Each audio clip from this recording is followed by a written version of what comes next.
Hello friends, welcome to Arshis Tasty Kitchen. இன்னைக்கு நம்மளோட கிச்சன்ல மாதம்பட்டி ரங்கராஜ் சார் மலேசியா வெட்டிங்ல செஞ்ச மைசூர் ரசம் ஜவ்வரிசி வடை நாம எப்படி பண்றதுன்னு பார்த்தறலாம். மைசூர் ரசம் ஜவ்வரிசி வடை இது ரெண்டுமே ரொம்ப டிஃபரண்டாவும் ரொம்ப டேஸ்டா இருக்கும். வீடியோக்குள்ள போறதுக்கு முன்னாடி நம்ம சேனலை நீங்க ஃபர்ஸ்ட் டைம் பார்க்கறதா இருந்தா மறக்காம Arshis Tasty Kitchen சப்போர்ட் பண்ணி Subscribe பண்ணிக்கோங்க. கூடவே இருக்க பெல் ஐகானை கிளிக் பண்ணி ஆல்ன்ற பட்டனை பிரஸ் பண்ணிக்கோங்க. அப்பதான் நான் போடுற புது வீடியோஸ் எல்லாம் உங்களோட நோட்டிஃபிகேஷன்ல வரும். நீங்களும் ஸ்கிப் பண்ணாம பார்க்க முடியும். இப்போ வாங்க வீடியோக்குள்ள போயிடலாம். மைசூர் ரசம் பண்றதுக்காக ஒரு 1/4 கப் அளவுக்கு துவரம் பருப்பை குக்கர்ல சேர்த்துடலாம். இந்த பருப்பை இப்போ நல்லா வாஷ் பண்ணிட்டு தேவையான அளவுக்கு தண்ணி கொஞ்சமா மஞ்சத்தூள் சேர்த்து நல்ல கொலைய வேக வச்சு எடுத்துடலாம். இனி இந்த ரசம் பண்றதுக்காக ஃப்ரெஷ்ஷான மசாலா ஒன்று ரெடி பண்ணிடுவோம். ஒரு கடாயை ஹீட் பண்ணி ஒரு 1/2 டீஸ்பூன் அளவுக்கு நெய் சேர்த்துடலாம். நெய் உருகுனதுமே 1 டேபிள் ஸ்பூன் அளவுக்கு கடலைப்பருப்பு சேர்த்துப்போம். கடலைப்பருப்பை இந்த நெய்யிலேயே லைட்டாக செவக்க வறுத்துக்கோங்க.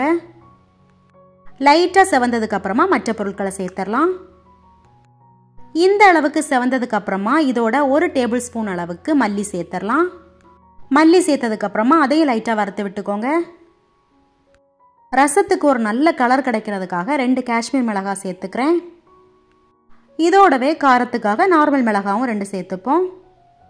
இந்த மிளகாய் எல்லாத்தையுமே 2 கட் பண்ணி இதோட சேர்த்துக்கோங்க. இப்போ இதோட 1 டீஸ்பூன் அளவுக்கு ஜீரகம் சேர்த்துக்கலாம்.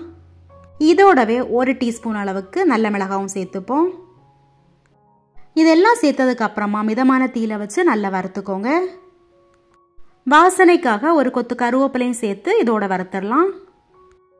சேர்த்த பருப்பு மசாலா எல்லாம் நல்லா பொன்னிறமா மாறுற அளவுக்கு வறுத்தெடுத்துடலாம். பருப்போட நிறம் மாறினதுக்கு அப்புறமா இதில் 2 டேபிள் ஸ்பூன் அளவுக்கு தேங்காய் துருவல் சேர்த்துடலாம். ஃப்ரெஷ்ஷான தேங்காய் துருவல் சேர்த்துக்கோங்க, அப்போதான் டேஸ்ட் நல்லா இருக்கும். இனி மிதமான தீயில வச்சு இந்த தேங்காயெல்லாம் நல்லா செவக்க வறுத்தெடுத்துடலாம். இந்த தேங்காவை வறுத்து பொடி பண்ணி சேர்க்கறதுனால இந்த ரசத்தோட ஃப்ளேவர் ரொம்ப நல்லா இருக்கும். தேங்காயெல்லாம் இந்த அளவுக்கு வறுபட்டதுக்கு அப்புறமா ஃப்ளேம் ஆஃப் பண்ணிக்கோங்க. வறுத்த தேங்காய் பருப்பு மிளகாவோட சூடு ஆறுனதுக்கு அப்புறமா இது ஒரு மிக்சர் ஜார்ல சேர்த்து நல்லா பொடிச்சு எடுத்துடலாம். இந்த டைம்ல ரசத்துக்கான புளியை கரைச்சி எடுத்துடலாம். ஒரு நெல்லிக்காய் சைஸ் அளவுக்கு புளி எடுத்திருக்கேன். புளி சீக்கிரமா கரைஞ்சி வர்றதுக்காக இதோட சுடு தண்ணி சேர்த்துடலாம். 1/2 கப் அளவுக்கு சுடு தண்ணி சேர்த்து இந்த புளியை ஒரு 10 நிமிஷம் ஊற வச்சுக்கோங்க. 10 நிமிஷத்துக்கு அப்புறமா இந்த புளியை கையால் நல்லா பிசைஞ்சு புளி தண்ணி ரெடி பண்ணிக்கோங்க. இப்போ புளியெல்லாம் நல்லா கரைச்சி எடுத்தாச்சு. இப்போ ரசம் செய்ய ஆரம்பிச்சிடலாம். ஃப்ளேம் ஆன் பண்ணி ஒரு கடாய் அடுப்பில் வச்சிடலாம். இப்போ இதில் கரைச்சி வச்சிருக்க புளி தண்ணியெல்லாம் ஃபில்டர் பண்ணி சேர்த்துடலாம். இதோடவே 2 தக்காளியை நறுக்கி சேர்த்துக்கிறேன்.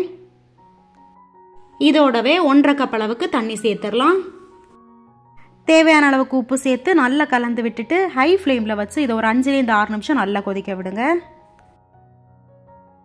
இப்போ பாருங்க, இந்த புளி தண்ணியெல்லாம் நல்லா கொதிச்சிடுச்சு. தக்காளியும் சாஃப்டா வெந்துடுச்சு. இனி ரசத்துக்கு தேவையான மஞ்சத்தூள் ஒரு 1/2 டீஸ்பூன் அளவுக்கு சேர்த்துடலாம். ஒரு 1/4 டீஸ்பூன் அளவுக்கு பெருங்காயத்தூள் சேர்த்துக்கோங்க. இதெல்லாம் சேர்த்து நல்லா மிக்ஸ் பண்ணி விட்டுட்டு மறுபடியும் ஒரு 2 நிமிஷம் கொதிக்க விட்டுடலாம். சேர்த்த புளி தண்ணியோட பச்சை ஸ்மெல்லாம் நல்லா போனதுக்கு அப்புறமா தான் இதில் பொடிச்சு வச்சிருக்க மசாலாவை சேர்க்க போகிறோம். தேங்காயெல்லாம் சேர்த்து நல்லா வறுத்து பொடிச்சதுனால இந்த மசாலாவே நல்ல வாசனையாக இருக்கும். அரைச்ச மிக்சர் ஜாரில் கொஞ்சமாக தண்ணி சேர்த்து மசாலாவோட கலந்து இப்போ இதில் சேர்த்துடலாம். மசாலா சேர்த்து நல்லா மிக்ஸ் பண்ணி விட்டுட்டு மறுபடியும் ஒரு 5 நிமிஷம் நல்லா கொதிக்க விடுவோம். இந்த டைமில் ஒரு சின்ன துண்டு வெல்லம் சேர்த்துக்கோங்க. என் கையில் வெல்லம் இல்லாததுனால அதுக்கு பதில் ஒரு 1/2 டீஸ்பூன் அளவுக்கு நாட்டு சக்கரை சேர்த்துக்கிறேன். இந்த மைசூர் ரசத்தில் ஒரு ஸ்வீட்டான டேஸ்ட் இருக்கும், அதனால கண்டிப்பாக வெல்லம் சேர்த்துக்கோங்க. மைசூர் ரசம் பார்த்தீங்கன்னா கர்நாடகாவில் ரொம்பவே ஃபேமஸ். ஒரு 5 நிமிஷத்துக்கு அப்புறமா இதில் வேக வச்சுருந்த பருப்பை சேர்த்துடலாம். பருப்பு சேர்த்து நல்லா கலந்து விட்டுக்கோங்க. நாம் எப்பவும் செய்கிற ரசத்தை விடைக்குமே இந்த ரசத்துக்கு கொஞ்சம் தண்ணி கொஞ்சம் அதிகமாக சேர்த்துக்கோங்க. ஏன்னா பருப்பு வேக வச்சு சேர்க்குறோம். அது மட்டும் இல்லாமல் மசாலா பொடிச்சு சேர்க்கும் போது அதில் தேங்காயும் சேர்த்துருக்கோம். இனி இதை லோ ஃப்ளேமில் வச்சு லைட்டாக நுரைச்சி வர அளவுக்கு வெயிட் பண்ணுவோம். இந்த அளவுக்கு நுரைச்சி வந்ததுக்கு அப்புறமா இதில் கொஞ்சமாக மல்லி இலை தூவி ஃப்ளேம் ஆஃப் பண்ணிடலாம். இப்போ இதுக்கு ஒரு தாளிப்பு ரெடி பண்ணிடலாம். ஒரு சின்ன பேனை ஹீட் பண்ணி 2 டீஸ்பூன் அளவுக்கு நெய் சேர்த்துடலாம். இந்த மைசூர் ரசம் நெய்யில் தான் தாளிக்கணும், அப்போ தான் டேஸ்ட் நல்லாயிருக்கும். நெய் நல்லா சூடானதுக்கு அப்புறமா 1 டீஸ்பூன் அளவுக்கு கடுகு சேர்த்துடலாம். ஒரு 1/2 டீஸ்பூன் அளவுக்கு ஜீரகம் சேர்த்துக்கோங்க. 2 காஞ்ச மிளகாவை கிள்ளி சேர்த்துக்கிறேன். லாஸ்ட்டாக ஒரு கொத்து கருவேப்பிலை சேர்த்து ஃப்ளேம் ஆஃப் பண்ணிடலாம். இனி இந்த தாளிப்பை ரசத்தில் சேர்த்துடலாம். அவ்வளவுதாங்க, கம நல்ல வாசனையோட நம்மளோட மைசூர் ரசம் ரெடி ஆயிடுச்சு. தேங்காயெல்லாம் வறுத்து பொடி பண்ணி சேர்க்கறதுனால இந்த ரசம் பார்த்தீங்கன்னா நார்மல் ரசத்தை விடைக்குமே கன்சிஸ்டன்சி கொஞ்சம் திக்காக தான் இருக்கும். பாருங்க, தவியால் கலக்கி விடும்போதே அது உங்களுக்கு தெரியும். சூடான சாதத்தோட இந்த ரசம் ஊற்றி தொட்டுக்க ஏதாவது ஒரு வறுவல் வச்சு சாப்பிட்டு பாருங்க, ரொம்ப டேஸ்டாக இருக்கும். நான் சொன்ன மெத்தட்லேயே நீங்களும் உங்கள் வீட்டில் இந்த மைசூர் ரசத்தை கண்டிப்பாக ட்ரை பண்ணி பாருங்கள். அடுத்ததாக ஜவ்வரிசி வடை எப்படி பண்ணுறதுன்னு நம்ம பார்த்துடலாம். ஜவ்வரிசி வடை பண்ணுறதுக்காக 200 ml அளவுள்ள மெஷரிங் கப்பில் 1 கப் அளவுக்கு ஜவ்வரிசி எடுத்திருக்கேன். இதை இப்போது தண்ணி சேர்த்து நல்லா கழுவி எடுத்துட்டு அதுக்கப்புறமா நல்லா தண்ணி சேர்த்து ஊற வச்சிடலாம். குறைஞ்சது 6லிருந்து 7 மணி நேரம் ஊற வச்சுக்கோங்க. ஒரு 7 மணி நேரத்துக்கு அப்புறமா பாருங்கள், ஜவ்வரிசி நல்லா ஊறி போய் நல்லா உப்பி நல்லா சாஃப்ட் ஆயிடுச்சு. கையால் எடுத்து நசுக்கி பாருங்கள், இந்த அளவுக்கு நல்லா சாஃப்டாக இருக்கணும். ஜவ்வரிசி ஊற வச்ச தண்ணியெல்லாம் இப்போ தனியாக ஃபில்டர் பண்ணி எடுத்துருவோம். வடிகட்டி வச்சு நல்லா ஃபில்டர் பண்ணிக்கோங்க. தண்ணி எதுவுமே இருக்கக்கூடாது. தண்ணி இருந்துச்சுன்னா அந்த வடை ரொம்ப முறுமுறுன்னு வராது. ஜவ்வரிசியில் இருக்கக்கூடிய தண்ணி எல்லாம் வடிகிற டைமில் வடைக்கு தேவையான மற்ற பொருட்களை எல்லாம் ரெடி பண்ணிடலாம். காரத்துக்காக 3 பச்சை மிளகாவோட கொஞ்சமாக உப்பு சேர்த்து நல்ல பேஸ்ட் அரைச்சி எடுத்துடலாம். 1/2 கப் அளவுக்கு வறுத்த வேர்க்கடலையை தோல் நீக்கிட்டு இப்போ மிக்சர் ஜாரில் சேர்த்து நல்லா பொடிச்சு எடுத்துடலாம். வடைக்கான மாவு பிசைறதுக்காக ஒரு பவுலில் வடித்து வச்சுருக்க ஜவ்வரிசியை சேர்த்துருவோம். இந்த மாதிரி கொஞ்சம் தண்ணி இல்லாமல் நல்லா வடிச்சிட்டு ஜவ்வரிசியை சேர்த்துக்கோங்க. 1 டீஸ்பூன் அளவுக்கு நறுக்கின இஞ்சி சேர்த்துப்போம். ஒரு பெரிய வெங்காயத்தை சின்ன சின்னதாக நறுக்கி இதோட சேர்த்துடலாம். இதுக்கு பதில் சின்ன வெங்காயம் சேர்க்குறதா இருந்தால் கூட சேர்த்துக்கோங்க, உங்களோட விருப்பம்தான். ஒரு கைப்பிடி அளவுக்கு மல்லி இலையை சின்ன சின்னதாக நறுக்கி இதோட சேர்த்துடலாம். காரத்துக்காக பச்சை மிளகாய் உப்பு 2 சேர்த்து அரைச்சி வச்சுருக்க பேஸ்ட்டை இப்போ இதில் சேர்த்துடலாம். பச்சை மிளகாய்க்கு பதில் மிளகாய் தூள் சேர்க்குறதா இருந்தாலும் சேர்த்துக்கோங்க. 3 உருளைக்கிழங்க வேக வச்சு மசிச்சு எடுத்து வச்சுருக்கேன், அதையும் இப்போ இதோட சேர்த்துடலாம். லாஸ்ட்டாக இதோட பொடிச்சு வச்சுருக்க வேர்க்கடலையை சேர்த்துப்போம்.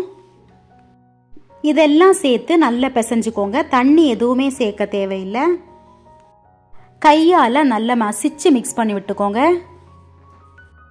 பச்சை மிளகாவை நறுக்கி சேர்க்குறதா இருந்தால் பொடி பொடியாக நறுக்கி சேர்த்துக்கோங்க. நான் குழந்தைங்களுக்கு கொடுக்குறதுனால இந்த மாதிரி பேஸ்ட் அரைச்சி சேர்த்துருக்கேன். ஏற்கனவே பச்சை மிளகாவோட உப்பு சேர்த்து தான் அரைச்சிருந்தோம். உப்பு கொஞ்சம் கம்மியாக இருக்கனால இந்த டைமில் கொஞ்சம் சேர்த்து மறுபடியும் மிக்ஸ் பண்ணிக்கிறேன். வடை மாவு இப்போ ரெடி ஆயிடுச்சு. இதை இப்போ ஒன்றொன்னா நம்ம தட்டி வச்சிடலாம். இந்த வடை மாவு கையில் நல்லா ஒட்டும், அதனால் கையில் கொஞ்சமாக எண்ணெய் தடவிக்கோங்க. கொஞ்சமாக மாவு எடுத்து நல்லா உருட்டிட்டு அதுக்கப்புறமா உள்ளங்கையில் வச்சு தட்டி எடுத்துக்கோங்க. சுற்றி இருக்க எல்லா பக்கம் விரலால் நல்லா ஷேப் பண்ணிக்கோங்க. பாருங்க, இந்த மாதிரி வடையெல்லாம் ஃபஸ்ட்டு தட்டி எடுத்து வச்சுக்கோங்க. அப்போ பொரிக்கிற டைம் ஈஸியாக இருக்கும். இப்போ வடை சுட்டெடுக்கிறதுக்கு எண்ணெயை சூடாக்கிப்போம். ஒரு அயன் கடாயில் தேவையான அளவுக்கு எண்ணெய் சேர்த்து சூடாக்கிடலாம். பொதுவாக பலகாரங்கள் செய்யும்போது இந்த மாதிரி இரும்பு கடாய் யூஸ் பண்ணிக்கோங்க. அப்போ தான் அந்த பலகாரங்கள் நல்லா கிறிஸ்பியாக கிடைக்கும். எண்ணெய் நல்லா சூடானதுக்கப்புறமா தட்டி வச்சுருக்க வடை மாவை ஒன்றொன்னா இதில் சேர்த்துடலாம். மீடியம் ஃப்ளேமில் வச்சு வேக வச்சுக்கோங்க. ஹை ஃப்ளேமில் வச்சிங்கன்னா சீக்கிரமாக வெளியில் கறியிடும், உள்ளே வேகாது. 2 பக்கமும் நல்லா திருப்பி போட்டு வேக வச்சுக்கோங்க. இந்த ஜவ்வரிசி வடைக்கு ஜவ்வரிசி நல்லா ஊறி இருக்கணும். ஜவ்வரிசி நல்லா ஊறி சாஃப்டாக இருந்துச்சுன்னா தான் அந்த வடை நல்லா கிறிஸ்பியாக கிடைக்கும். கம்மியான நேரம் ஊற வச்சுருந்தீங்கன்னா அந்த வடை தட்டி எண்ணெயில் சேர்க்கும் போது தனித்தனியாக உதிர்ந்துடும். உருளைக்கிழங்கெல்லாம் சேர்த்து செஞ்சுருக்கிறதுனால இந்த ஜவ்வரிசி வடை சாப்பிட்றதுக்கு வெளியே நல்லா கிறிஸ்பியாகவும் உள்ளே நல்லா சாஃப்டாகவும் இருக்கும். பாருங்கள், 2 பக்கமும் நல்லா வெந்து செவந்துடுச்சு. இப்போ இதை எண்ணெயிலிருந்து கோரி மாற்றிடலாம். எண்ணெயெல்லாம் நல்லா வடித்ததுக்கப்புறமா இதை ஒரு டிஷ்யூ பேப்பரில் மாற்றிக்கோங்க. இந்த வடை காரம் கம்மியாக தான் இருக்கும், அதனால் குழந்தைங்களுக்கெல்லாம் ரொம்ப பிடிக்கும். இதே மாதிரி தட்டி வச்சிருக்க எல்லா வடை மாவையும் எண்ணெயில் போட்டு பொரிச்சு எடுத்துருவோம். அவ்வளோதாங்க, ஜவ்வரிசி வடை ரெடி ஆயிடுச்சு. இந்த வடை சாப்பிட்றதுக்கு ரொம்ப டிஃப்ரெண்ட்டான டேஸ்ட்டில் இருக்கும். இது கிட்ஸோட ஈவினிங் ஸ்நாக்ஸுக்கு கண்டிப்பாக ட்ரை பண்ணி பாருங்கள். ரொம்ப என்ஜாய் பண்ணி சாப்பிடுவாங்க. இந்த வடைக்கு தொட்டுக்க தேங்காய் சட்னி அல்லது டொமேட்டோ சாஸ் வச்சு ட்ரை பண்ணுங்கள். நான் செஞ்ச 2 ரெசிபீஸுமே உங்களுக்கு பிடிச்சிருக்கும்னு நினைக்கிறேன். இந்த வீடியோ உங்களுக்கு பிடிச்சிருந்தா நம்ம சேனலுக்கு சப்போர்ட் பண்ணி இந்த வீடியோக்கு ஒரு லைக் கொடுங்க. அப்படியே உங்கள் ஃபேமிலி அண்ட் ஃப்ரெண்ட்ஸோட ஷேர் பண்ணுங்கள். Thanks for watching.